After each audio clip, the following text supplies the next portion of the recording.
आप सभी का आपके अपने परिवार जीसीएस एकेडमी में स्वागत है। जैसा कि आप सबको पता है, करंट अफेयर की क्लास चलाई जा रही है आप सबकी डिमांड पर। बीच में 2 दिन किसी कारणवश क्लास नहीं हो पाई थी और आज फिर से उसी को कंटिन्यू करते हुए क्लास आपकी ली जा रही है। तो सबसे पहले आप क्लास को शेयर कर दें, जिसके पास भी जो भी पढ़ने वाले हों आपके साथ या आपसे छोटे हों जो कि किसी भी एग्ज़ाम की तैयारी कर रहे हैं, उनके पास आप क्लास को शेयर कर सकते हैं। जैसा कि बार बार कहा जा रहा है, इस बार फिर से आपको बताएंगे। इस क्लास की जो सबसे खास बात यह है कि आपको वही करंट अफेयर कराए जाएंगे जो कि आपकी आने वाली परीक्षाओं के लिए महत्वपूर्ण है। साथ साथ उनसे संबंधित जितने भी स्टैटिक जीके आते हैं वो भी यहाँ पर आपको कवर कराया जाएगा। चलिए, तो ध्यान रहे, क्लास को आप शेयर करें।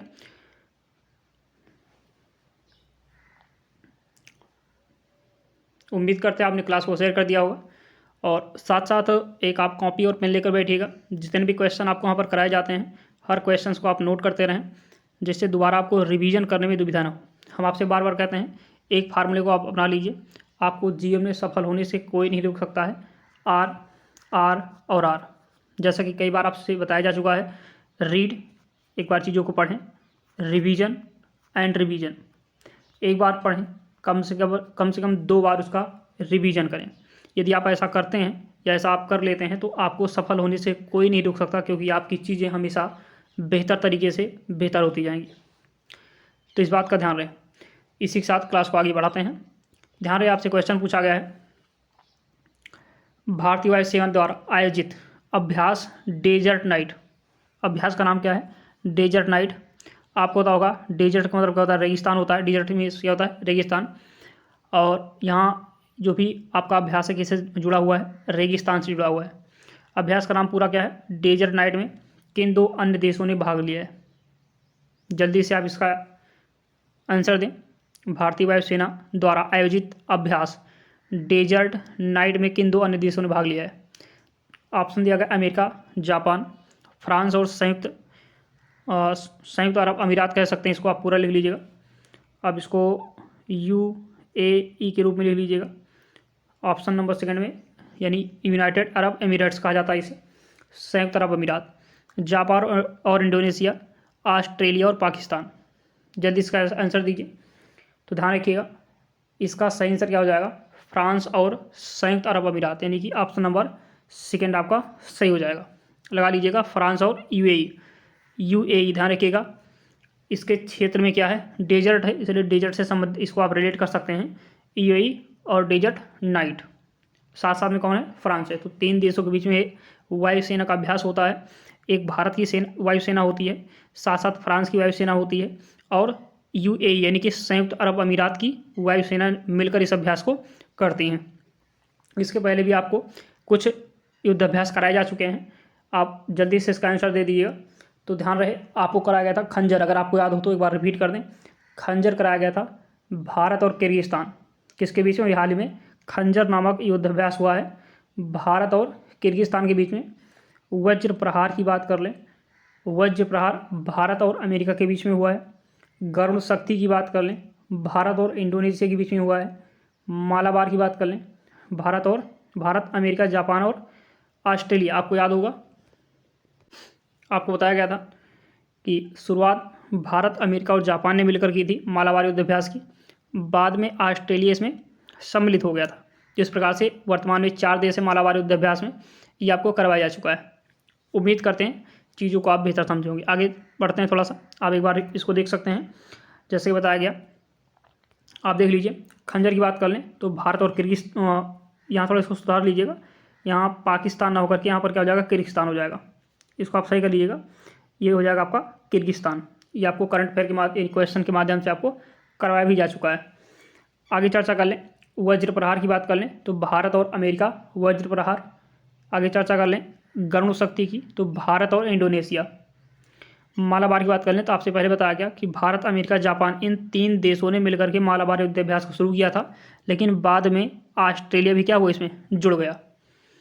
चलिए, थोड़े से क्वेश्चन और इसमें देख लेते हैं, क्योंकि बात वायुसेना की हो रही है। तो आप बता दीजिए, जिसे हम एयरफोर्स कहते हैं, तो एयरफोर्स डे, एयरफोर्स दिवस कब मनाया जाता है? जल्दी से आप आंसर कर दें। तो नोट कर लीजिएगा, एयरफोर्स दिवस का मनाया जाता है, नहीं कह सकते हैं वायुसेना दिवस 8 अक्टूबर को। आप इसको नोट कर लेंगे, 8 अक्टूबर को वायुसेना दिवस मनाया जाता है। और बात कर लें, इसको ऐसा लिखते चलिएगा, यानी वायुसेना दिवस की बात कर लें 8 अक्टूबर। अगर और आपसे बात कर लें थल सेना दिवस यानी आर्मी दिवस की बात कर लें तो क्या हो जाएगा आपका 15 जनवरी। अगर चर्चा कर लें आपसे नेवी डे यानी कि जल सेना दिवस, तब आंसर क्या आ जाएगा 4 दिसंबर। क्या जाएगा 4 दिसंबर आपका आंसर हो जाएगा। ध्यान रखिएगा, आपसे क्या कहा गया, अगर वायुसेना दिवस की बात करें 8 अक्टूबर, थल सेना दिवस की बात करें 15 जनवरी, और अगर आपसे बात कर लें नेवी डे यानी कि जल सेना दिवस, तो आंसर क्या आएगा आपका 4 दिसंबर। इतने क्वेश्चन को आप नोट कर लीजिएगा। आगे चलते हैं। अगला क्वेश्चन आपसे कहा गया है, हाल ही में भारत ने टिड्डियों से उत्पन्न खतरे का मुकाबला करने के लिए किस देश को 40,000 लीटर मैलाथियन भेजा है? मैलाथियन, इस चीज़ को नोट करते चलेंगे। मैलाथियन ये क्या है? एक प्रकार का कीटनाशक है। कीटनाशक क्या होता है तो समझा दें आपको। जैसे आपके खेत में किसी प्रकार के कोई कीट लग जाते हैं तो आप उन्हें भगाने के लिए या उन्हें दूर करने के लिए अपने खेतों में किसी दवा का छिड़काव करते हैं, तो उसी को कहते हैं कीटनाशक, यानी जो कीटों का क्या करे, नाश कर दे, उन्हें क्या कहते हैं कीटनाशक कहते हैं। तो ये ध्यान रखिए, जो मैलाथियन है क्या, ये टिड्डी के लिए बनाया गया है, जिससे जो टिड्डियाँ खेत में लगती हैं, फसल खा जाती हैं, उनके लिए मैलाथियन का यूज़ किया जाता है। और इसकी सबसे बड़ी बात ये है मैलाथियन की, ये ध्यान रखिएगा, पर्यावरण के अनुकूल है। पर्यावरण के अनुकूल का मतलब ये है किसी प्रकार से पर्यावरण को कोई भी नुकसान नहीं पहुंचाएगा ये। जैसे आपको पता हो कुछ पेस्टिसाइड होती हैं, यानी कि कुछ ऐसी चीज़ें होती हैं, दवाइयाँ होती हैं जिनका छिड़काव करने से पर्यावरण भी प्रदूषित होता है। तो ये जो मैलाथियन है ये कहा गया है पर्यावरण के क्या है, अनुकूल है, यानी किसी प्रकार से पर्यावरण को कोई भी नुकसान नहीं होने वाला है। तो टिड्डियों के खतरे यानी जो उत्पन्न खतरा है कहाँ पर, आपसे पूछा गया कहाँ पर इसे भेजा गया है, तो ऑप्शन में आपको दिया गया नेपाल दिया गया है, आपको दिया गया बांग्लादेश, अफगानिस्तान दिया गया है, चीन दिया गया है। जल्दी से इसका आप आंसर करिएगा। चलिए जल्दी से इसका आप आंसर करिए। आप अमाउंट भी याद रखिएगा, यानी इसका वैल्यू में याद रखिएगा कितने लीटर भेजा गया। तो आप ध्यान रखिए 40,000 लीटर। कितना भेजा गया है? 40,000 लीटर मैलाथियन भेजा गया है। कहाँ भेजा गया है? तो आंसर इसका लगाइएगा अफगानिस्तान। अफगानिस्तान में ध्यान रखिएगा टिड्डियों से निपटने के लिए मैलाथियन को भेजा गया भारत से। भारत से कहाँ भेजा गया है? अफगानिस्तान भेजा गया है, क्योंकि यहाँ पर टिड्डियों का जो आक्रमण है या उनका जो कह सकते हैं एक प्रकार से अटैक है बहुत बढ़ गया है, या टिड्डियों की मात्रा बहुत ज़्यादा हो गई, जिससे खेतों में आक्रमण करके फसलों को खा जा रही हैं। तो उनसे निपटने के लिए भारत सरकार ने एक प्रकार से राहत का कार्य किया है मैलाथियन को देकर। कितना दिया है? 40,000 लीटर मैलाथियन को भेजा है भारत ने। आगे थोड़ी चर्चा कर लें, क्योंकि अफगानिस्तान क्या है, पड़ोसी देश है भारत का, आप सबको होता है।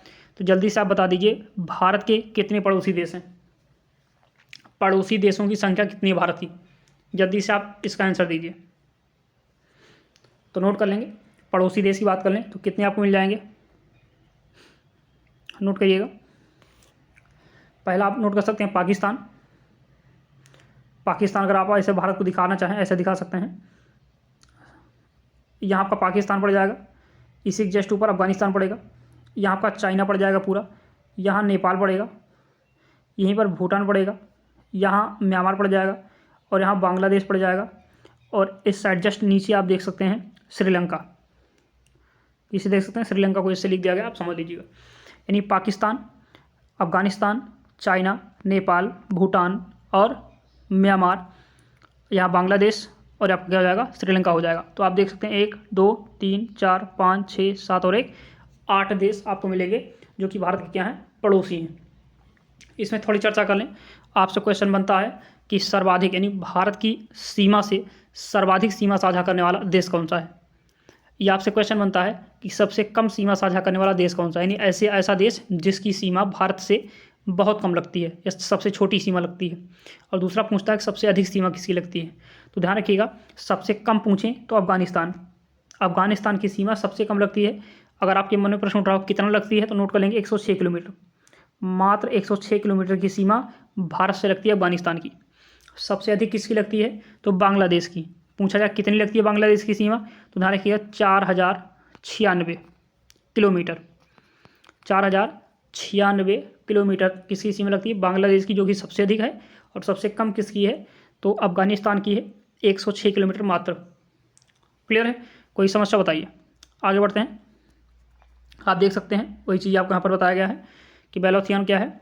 तो कहा गया है कीटनाशक है, जो कि क्या पर्यावरण के अनुकूल दिया गया है। पड़ोसी देश कौन कौन से? पाकिस्तान, अफगानिस्तान, चीन, नेपाल, भूटान और म्यांमार, बांग्लादेश, श्रीलंका। आगे बात कर लें, थोड़ा सा एक क्वेश्चन और नोट कर लेना, क्योंकि जो भी हमारे पड़ोसी देश हैं इनसे संबंधित एक हमारा संगठन है, उस संगठन का नाम नोट करिएगा, क्योंकि पूछा जाता है सार्क। सार्क सार्क का पहली चीज़ तो फुल फॉर्म पूछ लेते हैं।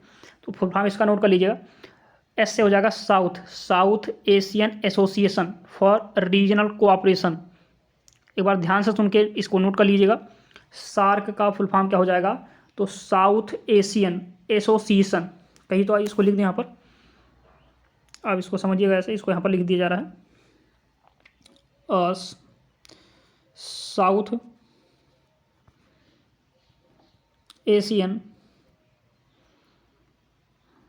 एसोसिएशन, समझ लीजिएगा ऐसे लिख दिया गया है, क्योंकि एसोसिएशन फॉर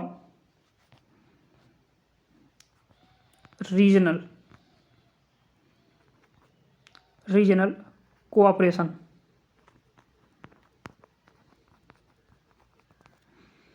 क्लियर है? क्या हो जाएगा? कोऑपरेशन हो जाएगा। इसका सार्क का फुल फॉर्म है। आगे चर्चा कर लें, इसमें कौन कौन से देश हैं, तो कितने देश हैं इसको भी आप समझ सकते हैं। इसमें आपके देश हो जाएंगे भारत, इसमें देश हो जाएगा आपका भारत, ऐसे शॉर्ट में ले रहे हैं, इंडिया यानी भारत हो जाएगा। और कौन हो जाएगा? तो पाकिस्तान है। और कौन है? तो नेपाल है। और कौन है? तो अफगानिस्तान। चीन की बात कर लें, एक मिनट थोड़ा इसको सही करिएगा, अफगानिस्तान, चीन नहीं है इसमें, इसमें आप लिखिएगा भूटान। कौन कौन सा हो जाएगा एक बार क्लियर कर लें, इंडिया, पाकिस्तान, नेपाल, भूटान और अफगानिस्तान, श्रीलंका। श्रीलंका लिख लीजिएगा और मालदीव लिखिएगा। एक बार क्लियर करिएगा, इंडिया, पाकिस्तान, नेपाल, अफगानिस्तान, भूटान, श्रीलंका और मालदीव हो जाएगा। यहाँ यह मतलब मालदीव है, म्यांमार मतलब लिख दीजिएगा। और ध्यान रखिएगा कितने देश हो गए? 2, 2, 4, 2, 6 और 1, 7। अभी हाल ही में इसके पहले 6 ही हुआ करते थे, 2, 2, 4। अफगानिस्तान नहीं था, अफगानिस्तान सबसे बाद में जुड़ा है। अफगानिस्तान कब जुड़ा है? तो 2008 में। इसे नोट कर लीजिएगा, यानी सार्क देशों के समूह में अफगानिस्तान 2008 में सम्मिलित हुआ है। क्लियर है? चलिए, कोई समस्या बताइए, एक बार फिर से बता देना, आपको एक बार रिपीट कर लीजिएगा। सार्क की बात कर लें तो सार्क का फुल फॉर्म आपसे पूछा जाता है एग्जाम में। फुल फॉर्म क्या हो जाएगा? South Asian association for regional cooperation. कितने देश हैं? तो वर्तमान में इसमें कितने देश हो जाएंगे आपके? नोट कर सकते हैं, भारत हो जाएगा, पाकिस्तान हो जाएगा, नेपाल हो जाएगा, भूटान हो जाएगा। कितने हो गए? 4 देश हो गए। श्रीलंका हो जाएंगे, मालदीव और अफगानिस्तान, ये आपको देश देखने को मिलेंगे। इसको आप नोट कर लीजिएगा। अगले क्वेश्चन की ओर बढ़ते हैं। अगला क्वेश्चन पूछा गया है, हमारा संविधान हमारा सम्मान। क्वेश्चन महत्वपूर्ण है, इसलिए इसको आप ध्यान से देखें। हमारा सम्मान यानी हमारा संविधान हमारा सम्मान किस मंत्रालय से संबंधित है? क्वेश्चन पूछा गया है और ऑप्शन आपको दिया गया, कानून और न्याय मंत्रालय, सांख्यिकी और कार्यक्रम क्रियान्वयन मंत्रालय, श्रम और रोजगार मंत्रालय, आवास और शहरी कार्य मंत्रालय। इतने क्वेश्चन आपको दिए गए हैं। जल्दी से इसका आंसर दें कि इसका आंसर क्या हो जाएगा। क्वेश्चन क्या है? हमारा संविधान हमारा सम्मान। चलिए जल्दी से इसका आंसर दीजिए, इसका आंसर दीजिएगा।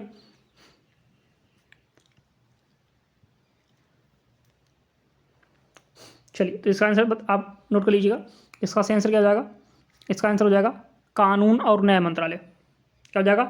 कानून और न्याय मंत्रालय हो जाएगा। और भी ऑप्शंस की बात कर लेते हैं, जैसे आपसे दिया गया है सांख्यिकी और कार्यक्रम क्रियान्वयन मंत्रालय, देख सकते हैं सांख्यिकी और कार्यक्रम क्रियान्वयन मंत्रालय। तो आपको पता होगा एक संस्था आपको बताई गई थी, आप नोट कर सकते हैं एनएसओ, या उसके पहले आप लिख सकते हैं एक लिख सकते हैं NSSO, इसको क्लियर नोट करिएगा। NSSO फुल फॉर्म क्या हो जाएगा? तो नेशनल सैंपल सर्वे ऑफिस, क्या हो जाएगा? National sample survey office. Hindi में इसे कह सकते हैं राष्ट्रीय प्रतिदर्श सर्वेक्षण कार्यालय। क्या कहेंगे? राष्ट्रीय प्रतिदर्श सर्वेक्षण कार्यालय, इसको हिंदी में कहेंगे। और इसका NSSO का फुल फॉर्म क्या हो जाएगा? National sample service office. इसकी स्थापना होती है 1950 में। इसकी स्थापना हो गई 1950 में। उसके बाद एक संस्था आएगी CSO, ध्यान सुनिएगा इस चीज़ को। CSO नोट करते चलिएगा कॉपी में। CSO का फुल फॉर्म होता है सेंट्रल स्टैटिस्टिकल ऑफिस ऑर्गेनाइजेशन होता है। एक बार फिर से क्लियर करेंगे। CSO का फुल फॉर्म क्या होता है? तो सेंट्रल स्टैटिस्टिकल ऑर्गेनाइजेशन, हिंदी में कहते हैं इसको केंद्रीय सांख्यिकी संगठन। बात कर ले इसकी स्थापना कब हुई थी? तो 1951 में हुई थी, 1951 में। इसका काम होता है, या पहले हम बात कर लें कि दोनों का काम क्या होता है मिला करके। तो दोनों का काम होता है कि टोटल राष्ट्रीय आय निकालना, यानी हमारे भारत की राष्ट्रीय आय क्या है, ये प्रति व्यक्ति आय क्या है, ये निकालना इनका काम होता है। ऐसी सिचुएशन में करते क्या है, NSSO जो है ये इनको सैंपल, यानी हर जगह से सैंपल इकट्ठा करके देता है, और CSO क्या करता है? उसको कलेक्ट करके चीज़ों को बताता है कि राष्ट्रीय आय कितनी है। तो एक की स्थापना कब हुई थी? 1950 में। दूसरी कब हुई थी? 1951 में। इसको ध्यान रखिएगा। एक समय आता है जब दोनों को आपस में मिला दिया जाता है। टाइम क्या था? 2019 का टाइम आप याद रखिएगा, जब NSSO और CSO दोनों को आपस में मर्ज कर दिया गया और मिलाकर एक संस्था बना दी गई NSO। क्या बना दिया गया? NSO बना दिया गया। और NSO का फॉर्म क्या है? तो ध्यान रखिएगा नेशनल स्टैटिस्टिकल ऑर्गेनाइजेशन, हिंदी में कह सकते हैं राष्ट्रीय सांख्यिकी संगठन। यानी यहाँ से राष्ट्रीय निकाल लिया गया और यहाँ से SO यानी कि स्टैटिस्टिकल ऑर्गेनाइजेशन निकाल लिया गया। क्लियर है? तो इस चीज़ को आप ध्यान रखिएगा। क्लियर है?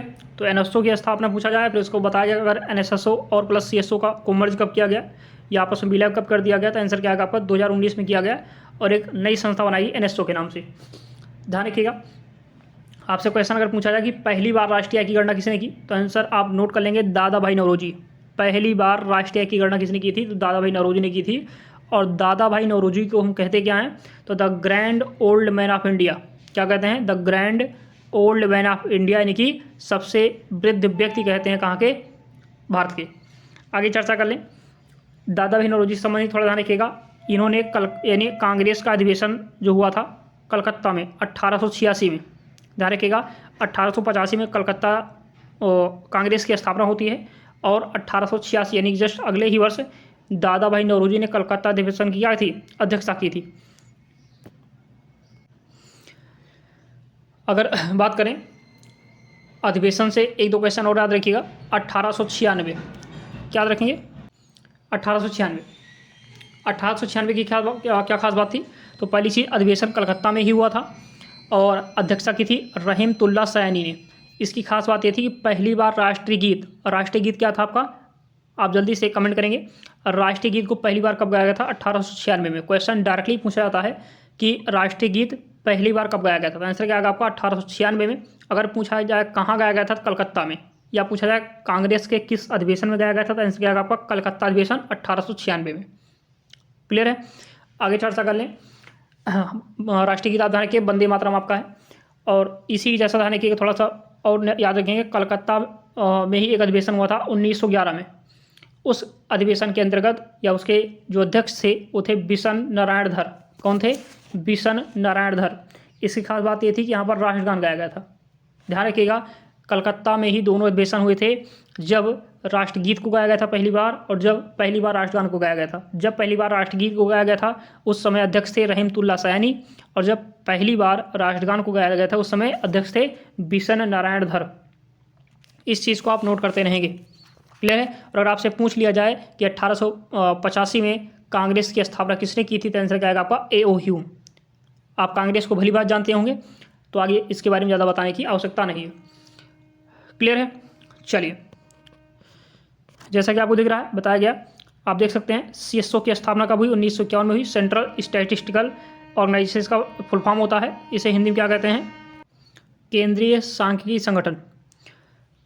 आप देख सकते हैं 1950 में स्थापना हुई थी NSSO की।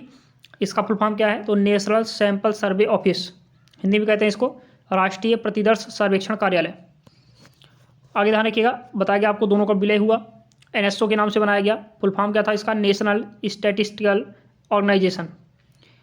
आगे चर्चा कर लें कि पहली बार राष्ट्रीय आय की गणना कब की गई? तो दादा भाई नौरोजी ने की थी। आगे इसके बाद थोड़ा ध्यान रखिएगा, 1886 में दादा भाई नौरोजी ने ही कलकत्ता अधिवेशन की अध्यक्षता की थी। कोलकाता ध्यान रखिए, उस समय हुआ करता था कलकत्ता। 1896 की बात कर लें, उसी कलकत्ता अधिवेशन में रहीमतुल्ला सयानी क्या थे? अध्यक्ष थे, और राष्ट्रीय गीत को पहली बार गाया गया था। राष्ट्रीय गीत यानी कि वंदे मातरम। आपसे क्वेश्चन पूछा जाता है कि राष्ट्रीय गीत कहाँ से लिया गया है, तो जल्दी से आप बता दें। बंकिम चंद्र चटर्जी की एक पुस्तक थी जिसका नाम क्या था? आनंद मठ। क्या था? आनंद मठ, वहाँ से लिया गया है राष्ट्रीय गीत को, यानी कि वंदे मातरम। आगे बात कर लें, 1911 को कलकत्ता अधिवेशन हुआ। 1911 में अध्यक्ष किसे बनाया गया? बिशन नारायण धर को बनाया गया, और इसकी खास बात यह थी कि पहली बार राष्ट्रगान को गाया गया था। पहली बार राष्ट्रगान को गाया गया था 1911 में। आगे चर्चा करें, इसके बाद ध्यान रखिएगा, एक क्वेश्चन और ध्यान रखिएगा, राष्ट्रगान किसने लिखा है? तो ध्यान रखिए आप, रविन्द्रनाथ टैगोर। किसने लिखा है? रविन्द्रनाथ टैगोर ने लिखा है। आपसे एक क्वेश्चन और ध्यान रखिएगा, कई बार पूछा जाता है कि भारत के अंदर या फिर एशिया के अंदर सबसे पहले नोबेल पुरस्कार प्राप्त करने वाले व्यक्ति कौन थे? पहले व्यक्ति ध्यान रखिएगा कौन थे? तो आपके रविन्द्रनाथ टैगोर थे। इसको आप ध्यान रखिएगा, एशिया के अंदर पहले व्यक्ति थे। आगे चर्चा कर लें, हाल ही में अगला क्वेश्चन देख सकते हैं आप, हाल ही में दक्षिण अमेरिका के किस देश में कहा गया, किस देश ने जंगल की आग के कारण आपातकाल घोषित किया है? इसको थोड़ा समझिएगा, इस चीज को, क्वेश्चन को।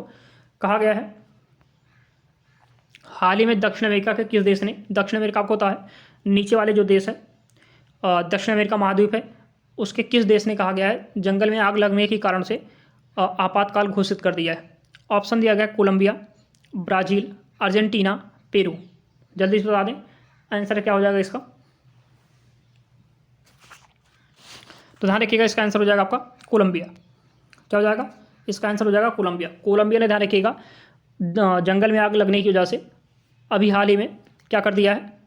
तो यहाँ पर आपातकाल घोषित कर दिया है। बात कर लें थोड़ा सा इसके बारे में। देखिए, जंगल की बात कर रहे हैं तो आपको पता होगा दक्षिण अमेरिका के अंदर ही विश्व का सबसे बड़ा जंगल, विश्व का सबसे बड़ा जंगल कह सकते हैं, या विश्व का सबसे बड़ा वर्षा वन कह सकते हैं, या पृथ्वी का फेफड़ा कह सकते हैं, स्थित है। नाम क्या है? अमेजॉन जंगल। आप सब नाम से भली बार परिचित होंगे, अमेजॉन जंगल। इसी अमेजॉन जंगल से ध्यान रखिएगा, इसी अमेजॉन जंगल से आपको पता होगा 20% आपकी ऑक्सीजन, यानी पूरे विश्व में जो भी पेड़ पौधे जितने भी ऑक्सीजन को उत्सर्जित करते हैं उनमें सबसे अधिक यानी कि 20% एकमात्र जंगल यानी कि अमेजॉन जंगल से ऑक्सीजन निकलती है। सबसे अधिक यानी अकेले जंगल से 20% ऑक्सीजन निकलने की वजह से ही इसे क्या कहते हैं? पृथ्वी का फेफड़ा कहा जाता है। क्या कहा जाता है? पृथ्वी का फेफड़ा कहते हैं, क्योंकि 20% ऑक्सीजन निकलती है। आप डेटा याद रखिएगा, क्वेश्चन पूछ सकते हैं कि अमेजॉन जंगल से कितनी ऑक्सीजन प्राप्त होती है, तो आंसर क्या आएगा आपका? कुल ऑक्सीजन का 20% ऑक्सीजन अमेजॉन जंगल से प्राप्त होती है। आगे चर्चा कर लें, अमेजॉन जंगल फैला किन देशों में है? तो मेनली ध्यान रखिएगा ब्राज़ील में, क्योंकि अमेजॉन जंगल का लगभग 60% हिस्सा, कितना हिस्सा, एक बार इसको क्लियर कर लीजिएगा, अमेजॉन जंगल का ब्राज़ील में लगभग 60% हिस्सा फैला हुआ है। क्लियर है? कोलंबिया जो कि जहाँ पर आग लगी है वहाँ पर अमेजॉन जंगल का 10% हिस्सा फैला हुआ है। पेरू की बात कर लें, जहाँ पेरू भी ध्यान रखिए उसी में आता है, तो पेरू में अमेजॉन जंगल का जो हिस्सा आता है वो कितना है? करीब 15%। आप देख सकते हैं, यानी इस प्रकार से जो मेन देश है, यानी जो मुख्य देश हैं, इस प्रकार से आपको देखने को मिल जाएंगे। कौन कौन से हैं? तो कहा गया ब्राज़ील में 60%, पेरू में 15%, और कोलंबिया में 10% अमेजन जंगल का हिस्सा फैला हुआ है। किसी प्रकार की कोई दुविधा बताइए। चलिए आगे थोड़ी चर्चा कर लेते हैं इसके बारे में। आगे आपको जो बताया गया आप देख सकते हैं, अमेजन जंगल का तो बताया गया ब्राज़ील 60%, पेरू 13% या 15 के आसपास है, इसको आप 15 कर लीजिएगा। और कोलंबिया बताया गया 10%। और सबसे बड़ा जंगल है आपको बताया गया, सबसे बड़ा वर्षा वन है, विश्व की बात कर रहे हैं। और 20% ऑक्सीजन यहाँ से निकलती है, इसलिए इसे हम पृथ्वी का फेफड़ा कहते हैं। थोड़ा सा स्टैटिक के माध्यम से इसको थोड़ा देखते हैं। कुछ पुस्तकों के नाम आप देख लीजिए कि हर एग्जाम में पूछे जा रहे हैं इस समय। पुस्तक कौन कौन सी है तो आप देख सकते हैं। पंचतंत्र की बात कर लें, एक पुस्तक का नाम है पंचतंत्र। पंचतंत्र के लेखक का नाम क्या है तो विष्णु शर्मा। नाम क्या आएगा? विष्णु शर्मा। बहुत से एग्जाम में पूछी जा चुकी है, इसको आप नोट कर लीजिएगा। एक पुस्तक है यामा। यामा के लेखक या लेखक की बात कर लें तो आंसर क्या आएगा आपका? महादेवी वर्मा। यामा महत्वपूर्ण है इसलिए आपको बताया जा रहा है। और महादेवी वर्मा की कुछ और अगर रचनाओं की बात करें तो नोट कर सकते हैं, दीप शिखा, रश्मि, नीरजा, निहार, गिल्लू। कौन कौन सी हैं? दीप शिखा, रश्मि, नीरजा, निहार, गिल्लू। रचनाओं को ध्यान रखिएगा। आगे बात कर लें मुद्रा राक्षस की तो विशाख दत्त, शाहनामा, फिरदौसी की रचना है। और प्रेम वाटिका रसखान की रचना है। गीत गोविंद जयदेव की है। इतना ध्यान रखिएगा। और एक पुस्तक और नोट कर लीजिएगा हमारी ओर से, एक लिखिएगा हुमायूंनामा। क्या हो जाएगा? हुमायूंनामा। हुमायूंनामा की बात कर लें, किसने लिखा था तो गुलबदन बेगम। गुलबदन बेगम ये कौन थी? ये हुमायूं की बहन थी, इसलिए इसको नोट कर लीजिएगा। चलिए अगले क्वेश्चन की ओर बढ़ते हैं। राष्ट्रीय मतदाता दिवस कब मनाया जाता है? आपसे क्वेश्चन पूछा गया है। ऑप्शन दिया गया 25 जनवरी, 15 जनवरी, 9 जनवरी, 23 जनवरी। जल्दी से आप इसका आंसर दीजिएगा, कब मनाया जाता है। चलिए ध्यान रखिएगा, 23 जनवरी की बात कर लें तो पराक्रम दिवस, पराक्रम दिवस के रूप में मनाया जाता है। क्यों मनाया जाता है? आपको याद होगा, सुभाष चंद्र बोस की जयंती है इसी दिन, यानी कि उनका जन्म दिवस है। और सुभाष चंद्र बोस से संबंधित अगर कुछ जानकारी अगर आप इकट्ठा करना चाहें तो आपको बताया गया है, सुभाष चंद्र बोस ने 3 नारे दिए थे। एक जय हिंद, दिल्ली चलो, तुम मुझे खून दो, मैं तुम्हें आज़ादी दूंगा। ये 3 नारे ध्यान रखिए सुभाष चंद्र बोस के। साथ साथ इन्होंने 1939 में फॉरवर्ड ब्लॉक की स्थापना की थी, जब इन्होंने कांग्रेस के अध्यक्ष पद से इस्तीफा दिया था। 1938 में ध्यान रखिए उन्होंने अध्यक्षता की थी कांग्रेस की हरिपुरा में। बात कर लें कि उसी सत्र में उन्होंने ध्यान रखिएगा एक आयोग का गठन किया था जिसका नाम था राष्ट्रीय नियोजन आयोग या फिर राष्ट्रीय योजना आयोग। उसके अध्यक्ष कई बार पूछे जा चुके हैं तो जवाहरलाल नेहरू। ध्यान रखिएगा राष्ट्रीय नियोजन आयोग का गठन किसने किया था तो सुभाष चंद्र बोस ने किया था, जबकि उसके अध्यक्ष कौन थे तो जवाहरलाल नेहरू थे। क्वेश्चन कई बार पूछा गया है आपको उलझाने के लिए, तो इसी इसको ध्यान रखिएगा। आगे बात कर लें आज़ाद हिंद फौज का पुनर्गठन किसने किया था तो पुनर्गठन किसने किया था? सुभाष चंद्र बोस ने किया था, जबकि उसका गठन किसने किया था तो आपको याद होगा कैप्टन मोहन सिंह। कैप्टन मोहन सिंह ने ध्यान रखिएगा आज़ाद हिंद फौज की स्थापना की थी। एक क्वेश्चन उनसे और पूछते हैं कि महात्मा गांधी को राष्ट्रपिता किसने कहा था तो महात्मा गांधी को राष्ट्रपिता किसने कहा था? सुभाष चंद्र बोस ने कहा था। कहाँ से कहा था? सिंगापुर से। ध्यान रखिएगा एक रेडियो प्रसारण में उन्होंने राष्ट्रपिता के नाम से संबोधित किया था महात्मा गांधी जी को। तो ये क्वेश्चन आप इनके बारे में थोड़ा सा ध्यान रखिएगा। आगे चलते हैं और इसमें आप कुछ दिवस और याद रखिए। इसका आंसर आप ध्यान रखिए क्या हो जाएगा? 25 जनवरी आपका हो जाएगा। इसको आप लगा सकते हैं 25 जनवरी। आपको पहले भी करवाया जा चुका है। इसी दिन एक दिवस और मनाते हैं, राष्ट्रीय मतदाता दिवस तो मनाया जाता है, इसके साथ साथ पर्यटन दिवस भी मनाया जाता है 25 जनवरी को। 15 जनवरी की बात कर लें थल सेना दिवस है, और सेना की बात करें तो थल सेना दिवस 15 जनवरी को मनाया जाता है, जबकि वायु सेना दिवस 8 अक्टूबर को मनाया जाता है, और नेवी दिवस यानी कि जल सेना दिवस 4 दिसंबर को मनाया जाता है। आप ध्यान रख लीजिएगा इस चीज़ को। और 9 जनवरी की बात करें तो प्रवासी भारतीय दिवस, क्योंकि इसी दिन महात्मा गांधी अफ्रीका से भारत आए थे। तो इतने क्वेश्चन को आप नोट कर लीजिएगा। साथ साथ एक बार फिर से जनवरी माह की जितनी भी तिथियाँ जो महत्वपूर्ण हैं उसको आप रिपीट कर लें। कौन कौन से हैं तो 4 जनवरी देख सकते हैं विश्व ब्रेल दिवस, 9 जनवरी प्रवासी भारतीय दिवस, 12 जनवरी राष्ट्रीय युवा दिवस। एक बार फिर से क्लियर कर दें, राष्ट्रीय युवा दिवस क्यों मनाया जाता है? क्योंकि इसी दिन स्वामी विवेकानंद की जयंती है, इसलिए हम क्या मनाते हैं? राष्ट्रीय युवा दिवस के रूप में इसे सेलिब्रेट करते हैं 12 जनवरी को। 15 जनवरी की बात कर लें तो थल सेना दिवस अभी बताया गया आपको, और साथ साथ नेवी डे आपका बताया गया 8 अक्टूबर को, नेवी डे बताया गया आपको 4 दिसंबर को, और वायुसेना दिवस बताया गया आपको 8 अक्टूबर को। आगे बात कर लें 25 जनवरी राष्ट्रीय मतदाता दिवस, साथ साथ पर्यटन दिवस। 30 जनवरी शहीद दिवस। शहीद दिवस क्यों? तो इसी दिन महात्मा गांधी की हत्या की गई थी नाथूराम गोडसे के द्वारा 30 जनवरी 1948 को। तो उम्मीद करते हैं चीज़ें आपको क्लियर हो गई होंगी। अगर किसी प्रकार की कोई समस्या हो तो आप कमेंट जरूर कीजिए, और जाते जाते एक क्वेश्चन लेकर जाइए। उम्मीद करते हैं इस क्वेश्चन का आंसर आप जरूर देंगे। क्वेश्चन ये है, एक रचना ध्यान रखिएगा, नीरजा। रचना कौन सी है? नीरजा। नीरजा नामक रचना के लेखक कौन है? जल्दी से इसका आप आंसर देंगे, यानी कमेंट बॉक्स में इसका आंसर जरूर दीजिएगा। और इसी के साथ क्लास आपकी समाप्त की जाती है। किसी प्रकार की कोई दुविधा हो, कोई सुझाव हो, कोई शिकायत हो तो आप कमेंट बॉक्स में ज़रूर लिखें, और अगर आपको समझ में आया हो ज़रूर आप बताइएगा किसी प्रकार कोई दुविधा हो। और फिर जैसे आपको बता रहे हैं, अगर आप प्रत्येक दिन इस चीज़ को अगर आप ऐसे पढ़ते चलते हैं और किसी कॉपी में अगर आप इसे नोट कर रहे हैं और साथ साथ रिवीजन कर रहे हैं, जैसा कहा गया आप एक बार पढ़ें 2 बार कम से कम उसका रिवीजन करें, तो आपके अंदर बदलाव देखने को मिलने वाला है। आने वाले समय में आपको लगेगा कि आपके अंदर परिवर्तन क्या हुआ है। तो इसी के साथ आज की क्लास को समाप्त किया जाता है। आप सभी का धन्यवाद।